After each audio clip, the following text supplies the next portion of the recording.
Hi, your life is all planned out, like literally everything from your birth to your location to the work you will do to the people you interact to the places you will go to whom you'll date, marry. Everything about your life has been figured out. Everything about your life has been planned out. Do you believe that?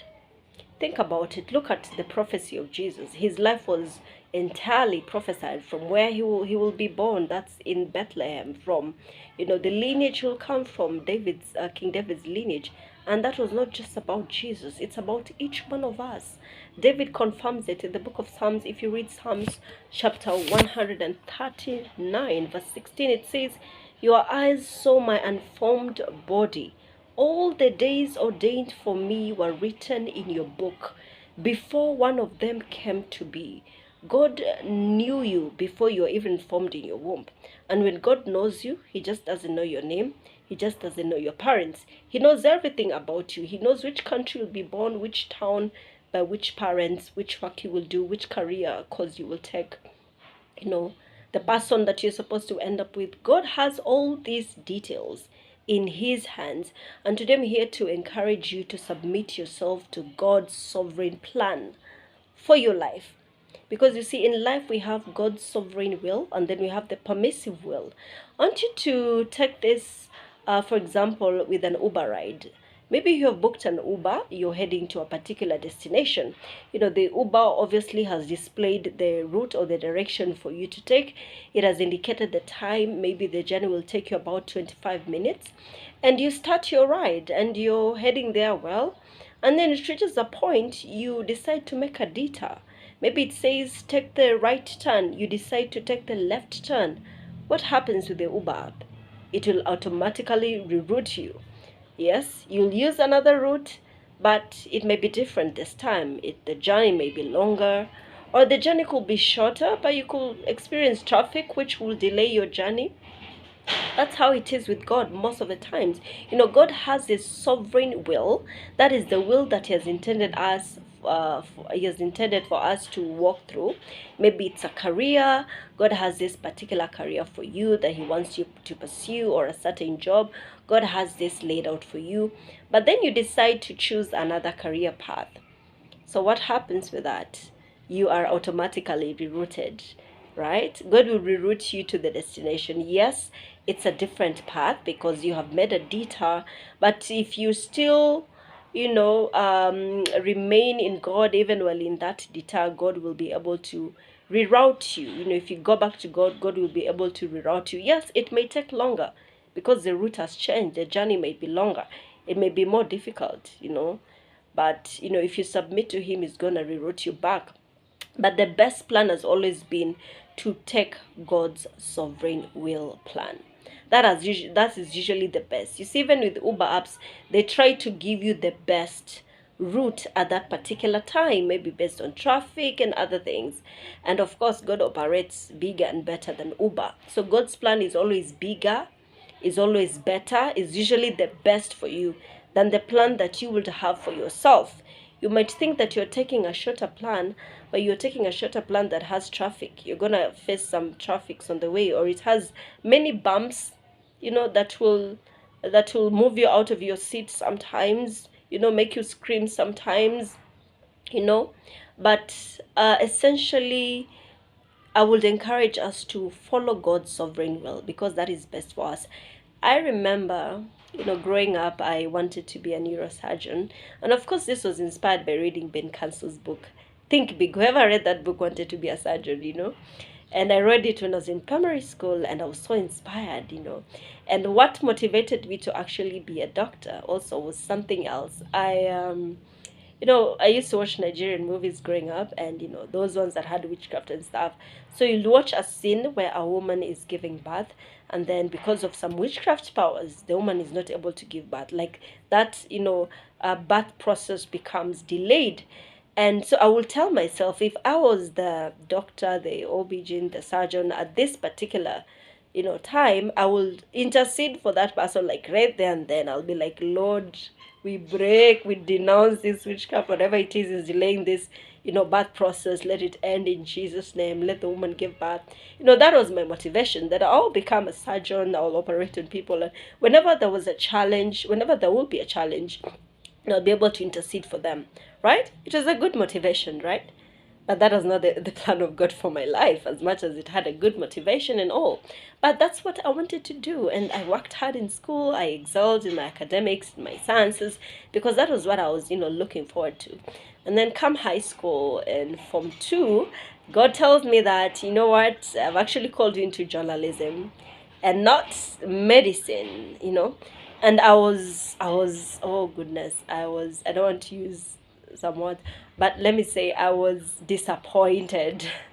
I was disappointed. I'm telling you, I was disappointed when God told me that, because I didn't think journalism was an ambitious career. In my mind, I thought, being a doctor is an ambitious career, and I have been an ambitious person, since childhood. And so I thought, journalism is not an ambitious goal. But anyway, God worked on my heart, and I submitted to His will, and I decided, all right, let me pursue this. God has a reason.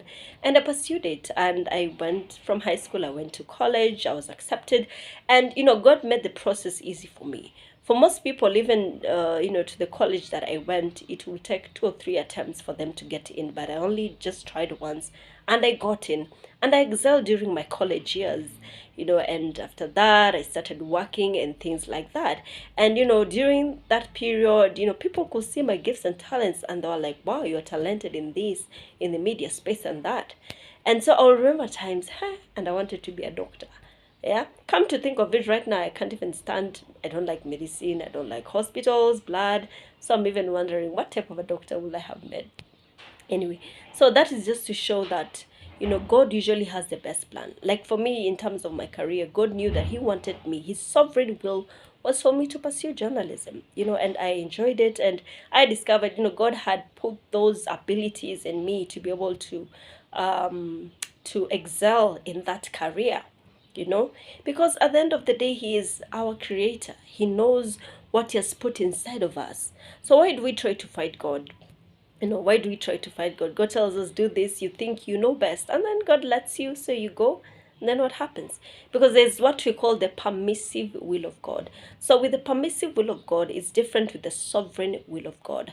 The sovereign will of God is where He has decided this is what He wants you to do. Like He has figured out everything in advance, that this is the way of God.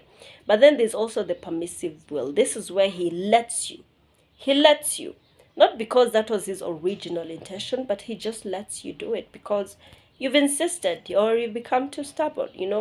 Like what Jesus said about divorce. Jesus said that originally it was not God's intention that people divorce, but because of the stubbornness of the heart of men, it was allowed, for it to take place. But originally, it was not God's will. So that's how it is with God's sovereign will and with God's permissive will. Sometimes we deter from the path that God has ordained for us, maybe in its career, maybe it's in terms of relationships, and that's where most young people fall. I have been a victim. I know what I'm talking about. And I also made those mistakes, where you're moved by your the three causes: the pride of life, the lust of the flesh, the lust of the eyes. So you're moved by either or all of them. You choose someone based on the physical experience, you choose someone based on their social status, based on their financial abilities or capacity, and you ignore the other important things that you are supposed to factor in. And then what happens? God may allow you to go ahead, even though God may try to warn you not to be that person. But then you become so stubborn. God will allow it, His permissive will. But then what happens? You'll marry that person, then you'll start facing some challenges. You'll start crying and weeping and having regrets. That was not God's will.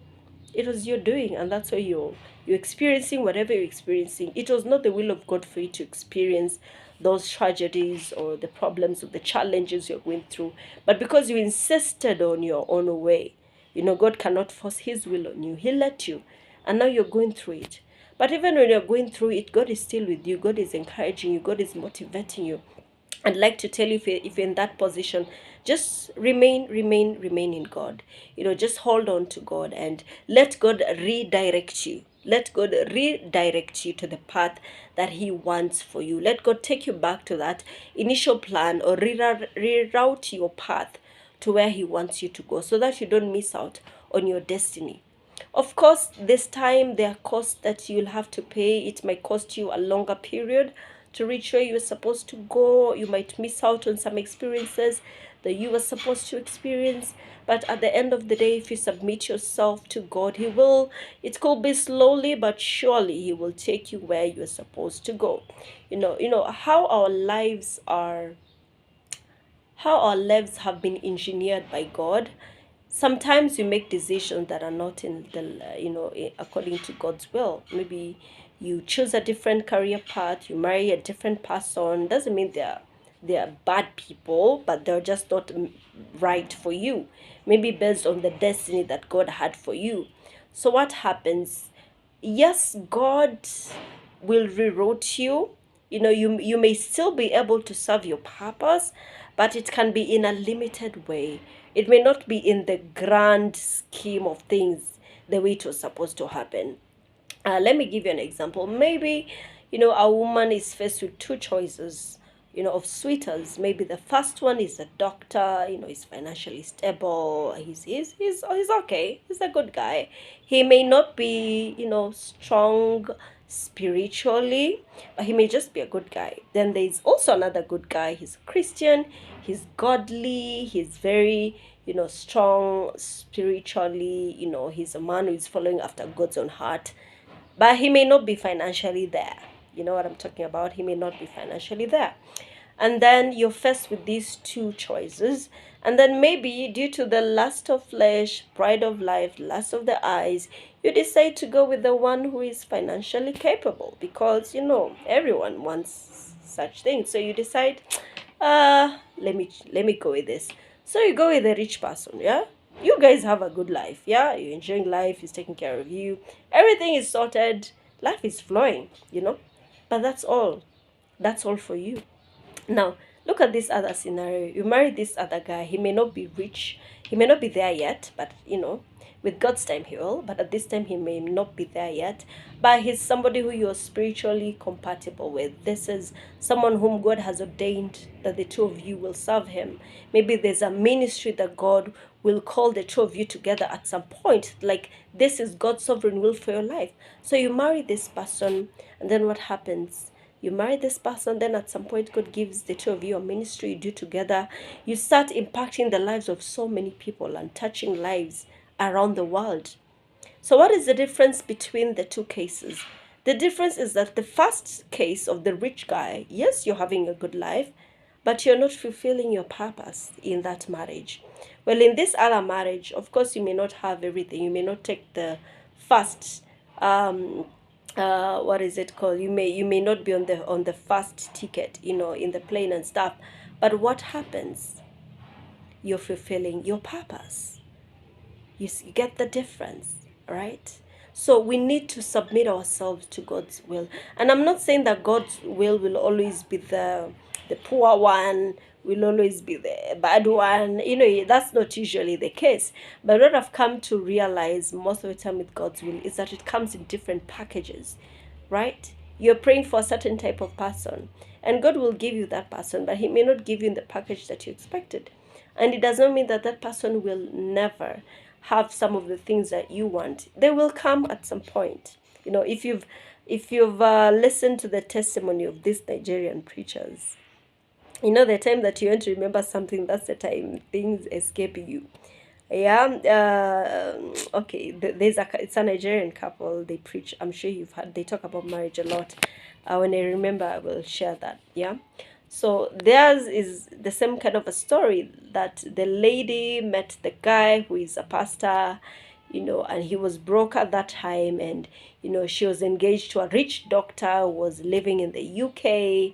Okonkwo, the Kingsley Okonkwo, yeah, couple. Yeah, so she was engaged to a doctor in the UK, and they were going on well. But at some point, God revealed to her that she's supposed to marry the pastor. He was broke at that time. He didn't have money. But she obeyed God and she got married to him. And years later, they have a ministry they're doing together. Right now, they are not broke. Right now, they have a lot of money and they're serving God. Now, what will have happened if she had married the doctor? Yes, she'll have a comfortable life, but perhaps she may never have started a ministry. Yeah, she could be serving in church here and there, but she may not have served a ministry to the fullest capacity it's supposed to serve. So that's how it is most of the time. When we are choosing our own ways, it can limit us on how we can operate, serve God, or fulfill our purpose. Yeah, and it might take us longer. Look at the example of the children of Israelites. According to Bible scholars, they say that it will have taken them just 40 days to do what? To reach Canaan, but it took them 40 years. And when you read the Bible, God says that because of the stubbornness of their heart, He gave them a longer route. So initially, God had a shorter route for them that they would take only a few days and they're there. But because of the stubbornness of their heart, they were rerouted and they took a longer route to reach Canaan. You don't want to go through that. I am telling you. You don't want to go through that. So the best thing to do is to submit to His will. Whether it's in your career, whether it's in your dating decisions, every single thing, just submit it to God. Ask for the will of God. Ask God, God, which route do you want me to take? Do you want me to pursue this job? Do you want me to date this person? Let God direct you. So that number one, you preserve time. You don't waste a lot of time. Yeah. And secondly, you don't have to take the longer route. So you just take the route and the plan that God has for you. And maybe, let me just say this, sometimes God's will or God's route will not always be the easier one. Sometimes it could be the difficult one. It could be the one that has some challenges here and there. But as long as it is God directing you, as long as it is God showing you the way, you just go. At the end of it, it's going to be worth it. It's going to be fruitful. As long as you're in line with the will of God. What matters is the will of God. So I don't want to make this video long. I just want to reach there for today. If you have any question or comment, please remember to type it here and I'll be able to answer you. Remember to like and subscribe and just make this channel grow. God bless you. I love you. See you. Bye.